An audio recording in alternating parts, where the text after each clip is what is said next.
अस्सलाम वालेकुम dear viewers, उम्मीद करता हूँ आप सब खैरियत से होंगे। आज का ये रेनेसेंस एज का लास्ट वीडियो है जिसमें हम इस एज को कम्प्लीटली वाइंड अप करेंगे और इस एज में हम लोग क्या क्या चीज़ें डिस्कस करने वाले हैं वो आप लोगों को बता दूं। इस एज में हम इसके की राइटर्स को डिस्कस करने वाले हैं और इसके बाद फिर हम इसके जो है की टर्म्स को डिस्कस करेंगे कि कौन कौन से टर्म्स इस एज से रिलेटेबल हैं और फाइनली हम इस एज के फीचर्स को डिस्कस करेंगे and then we will find it up.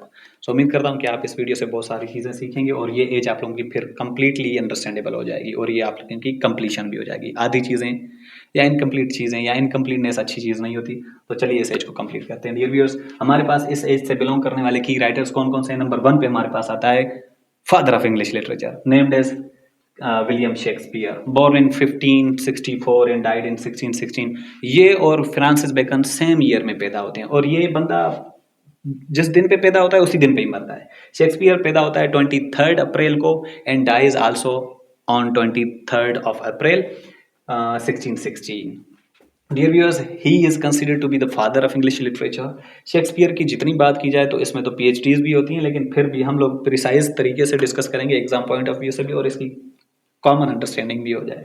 तो चलिए स्टार्ट लेते हैं। इसको representative play right of the era भी कहा जाता है। इस एज का रिप्रेजेंटेटिव ड्रामेटिस्ट कहा जाता है और फादर ऑफ इंग्लिश लिटरेचर कहा जाता है। इसने 37 प्लेज लिखे हैं। इनमें से जो सबसे ज़्यादा मशहूर हैं वो इसके ट्रेजिडीज़ हैं, कॉमेडीज़ से ज़्यादा। कॉमेडीज़ भी बहुत अच्छी हैं इसकी अगर आप पढ़ें तो, लेकिन ट्रेजिडीज़ इसके मास्टरपीसेस हैं, एवरग्रीन हैं। इसने जो ट्रेजिडीज़ लिखी हैं जो उनमें से बहुत फेमस हैं वो हमारे पास किंग लियर है, हमारे पास मैकबेथ है, रोमियो एंड जूलियट है और इसके अलावा हेमलेट बल्कि इसका एक ऑटोबायोग्राफिकल वर्क भी है। ऑटोबायोग्राफिकल मतलब इसमें उसने खुद को भी थोड़ा सा रिफ्लेक्ट किया है, अपनी लाइफ को भी।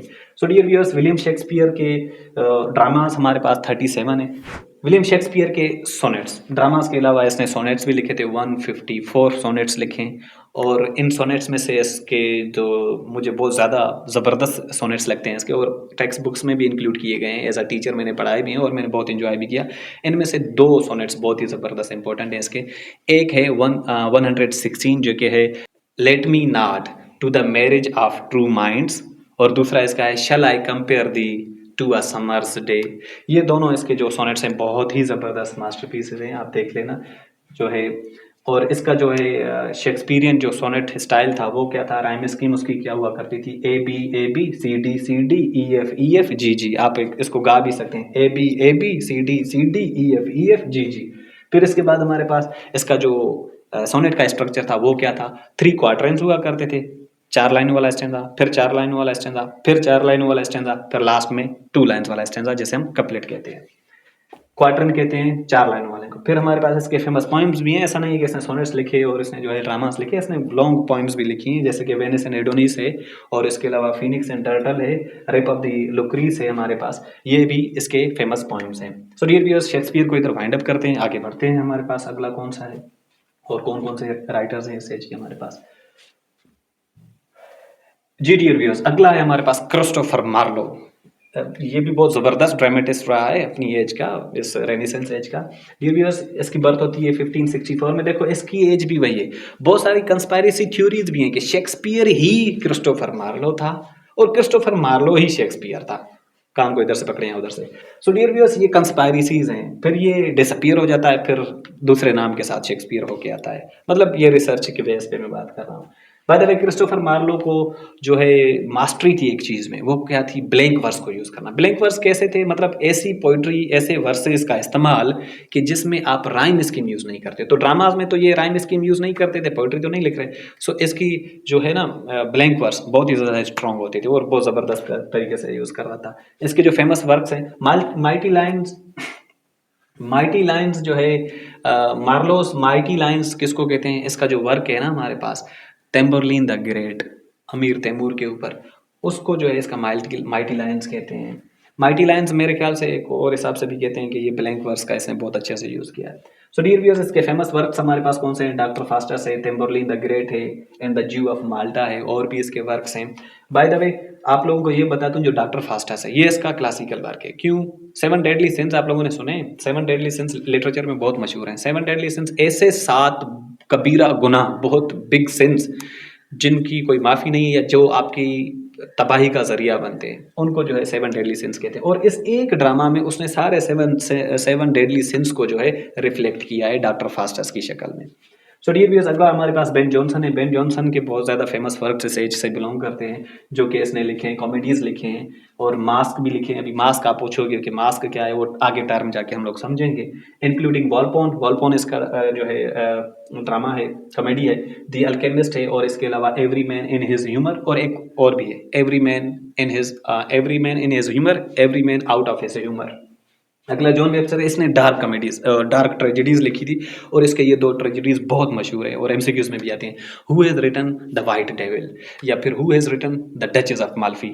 ये जॉन वेबस्टर ने लिखे थे। डार्क ट्रेजेडीज इनको कंसीडर किया जाता है डियर व्यूअर्स। अगला हमारे पास जो की फेमस राइटर्स हैं, वो है भाई हमारे पास थॉमस हीवुड। थॉमस हीवुड जो है डोमेस्टिक ट्रेजेडी के लिहाज से जाना जाता था, कि घर में कौन कौन सी ट्रेजेडीज होती हैं, मतलब डोमेस्टिक लेवल पे। वो इसने लिखा था a women killed with kindness, ये इसकी डोमेस्टिक ट्रेजेडी कंसीडर की जाती है।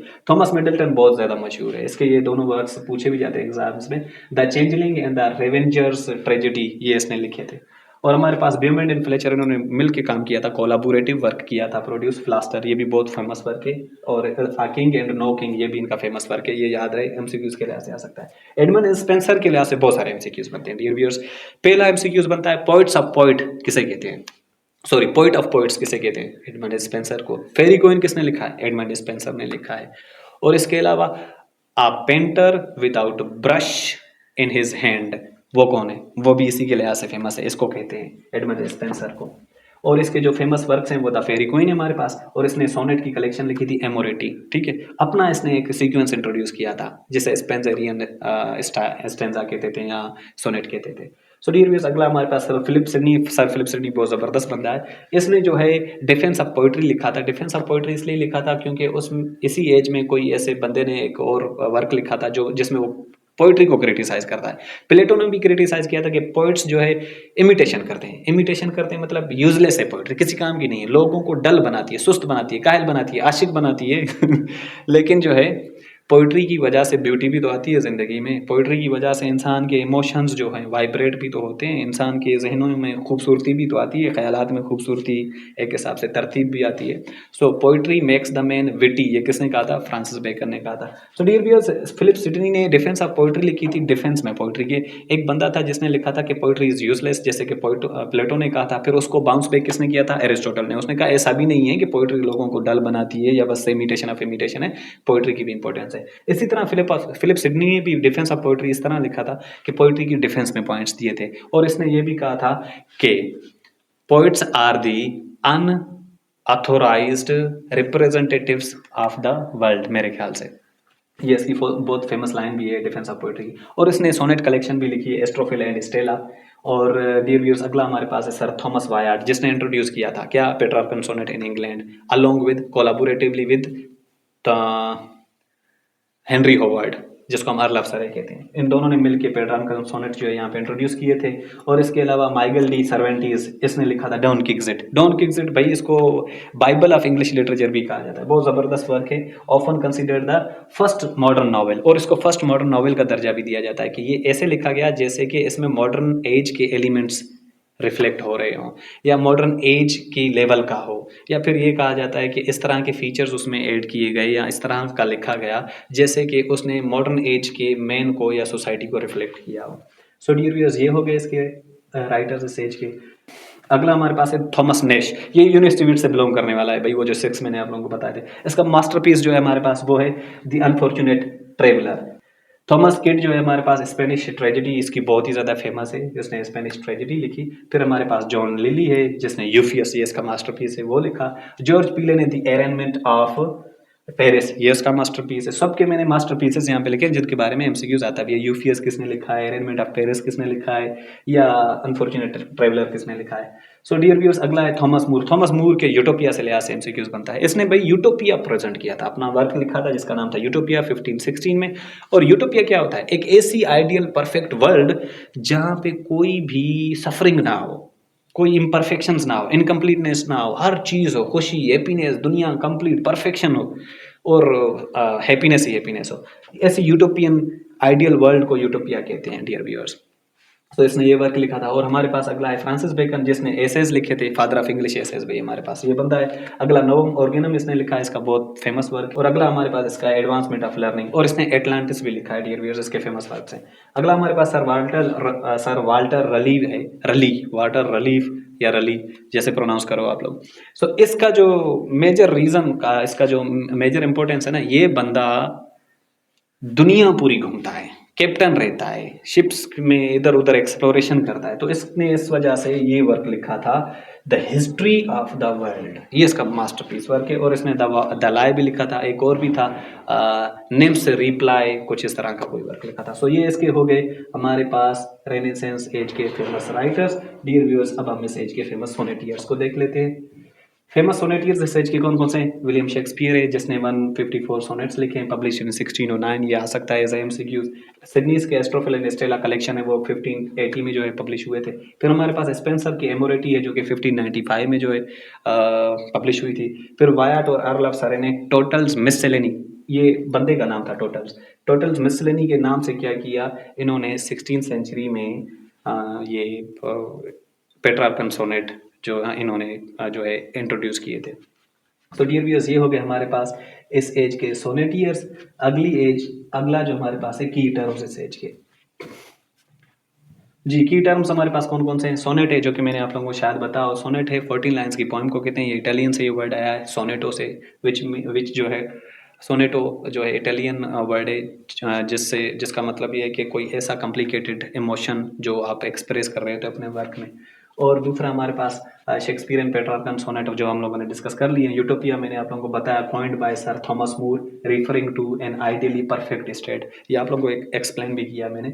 मिमेसिस क्या कहते हैं? आर्ट ऑफ इमिटेशन को। प्लेटो ने कहा था ना कि poetry is the imitation of imitation. Yes, definitely it is, कि भाई फ्लावर को देख के उसकी खूबसूरती को शायर बयान करता है, कोई बिलव्ड को देख के मून की साथ तशबीह दे के उसकी खूबसूरती को बयान करता है तो दुनिया की इमिटेशन ऑफ इमिटेशन तो है। प्लेटो के मुताबिक इमिटेशन ऑफ इमिटेशन क्या था? मिमेसिस मीन मिमिक्राई करना, इमिटेट करना, किसी की मिमिक्री करना, किसी का मजाक उड़ाना। सो प्लेटो ने कहा था दुनिया जो रियल वर्ल्ड है वो कोई और है, ये जो वर्ल्ड है ये उसकी और जो है इमिटेशन है। फिर इसी इमिटेशन की पोइट इमिटेशन करते हैं। सो इमिटेशन ऑफ इमिटेशन क्या है? पोइट्री, प्लेटो के मुताबिक। सो मिमेसिस कहते हैं आर्ट ऑफ इमिटेशन को, इमिटेट करना। सो इस एज में क्या हुआ था, मिमेसिस बहुत ज़्यादा हुई थी कि जो ओल्ड क्लासिकल से, एंशियंट क्लासिकल से, उनके वर्क को इमिटेट किया गया था और रिवाइव किया गया था। एपिक जो हमने डिस्कस की, एपिक एक लॉन्ग नैरेटिव पोएम को कहते हैं जिसमें हीरोइक क्वालिटीज़ डिस्कस किए जाते हैं और ऐसी ज़बरदस्त फीचर्स एक बंदे के डिस्कस किए जाते हैं, जैसे कि वो कोई बड़ा हीरो हो, उसकी क्वालिटीज़ डिस्कस किए जाते हैं। सो डियर व्यूअर्स, एपिक भी हो गई हमारे पास।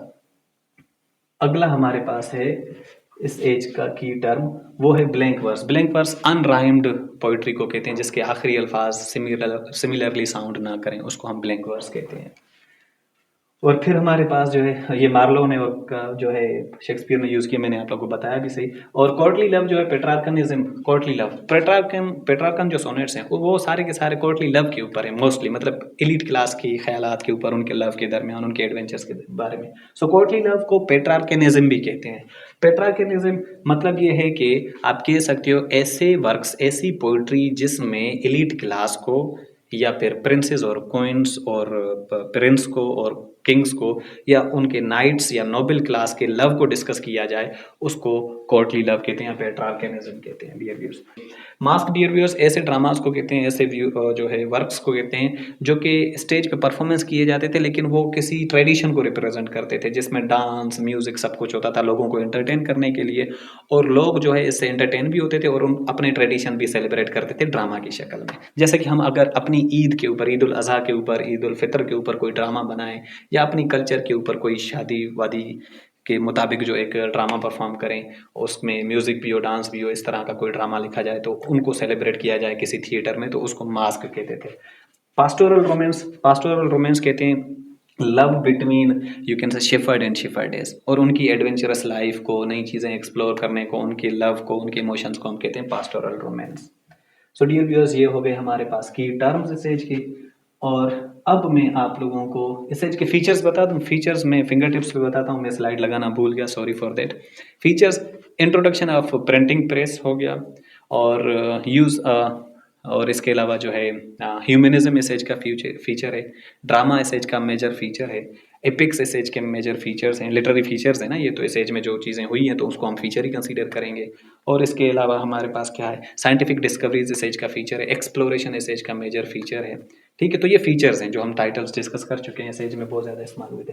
सो डियर व्यूअर्स, लास्ट में आप लोगों को एक छोटा सा टिडबिट्स देता हूँ ताकि एंटरटेनिंग रहे, जो कि इस एज से रिलेटेबल है। Dear viewers, first English comedy वो भी इस एज में प्रोड्यूस हुई है जिसका नाम था राल्फ डॉयस्टर, और ये प्रोड्यूस हुई थी 1550 में। और इसका राइटर कौन है, निकोलस यूडल पढ़ो या उडल पढ़ो वो आपके ऊपर है, लेकिन इससे 3 एमसीक्यूज बनते हैं।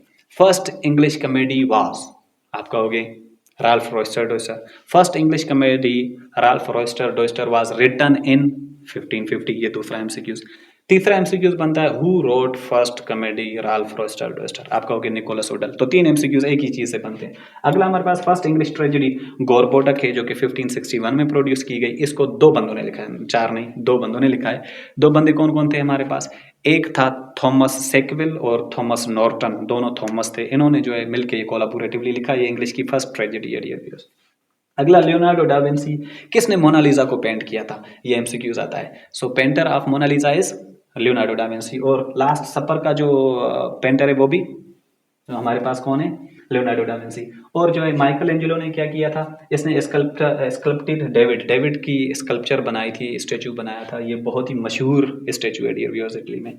और राफेल का जो मोस्ट फेमस वर्क है, एक तो मैंने कहा मैरिज ऑफ वर्जिन, दूसरा ट्रांसफिगरेशन भी इसका मास्टरपीस है, और एक थर्ड भी है सिस्टीन के नाम से। सो डियर व्यूअर्स, ये हो गए हमारे पास इस एज के टिडबिट्स। सो इस एज को हमने कंप्लीटली वाइंड अप कर दिया। इस एज के हमने राइटर्स देख लिए, की टर्म्स देख लिए, इस एज के जनरास देख लिए, हमने इस एज को कंप्लीटली अंडरस्टैंड करने की कोशिश की, रिलेट किया इटली के साथ, इंग्लैंड के साथ। सो डियर व्यूअर्स, उम्मीद करता हूँ कि आप लोगों को ये वीडियोस बहुत ही प्रोडक्टिव प्रूव हुए होंगे और आप लोगों के लिए एग्जाम के लिए बहुत ही ज़्यादा इंपॉर्टेंट प्रूव हुए होंगे और आप लोग इससे फ़ायदा भी उठाएंगे।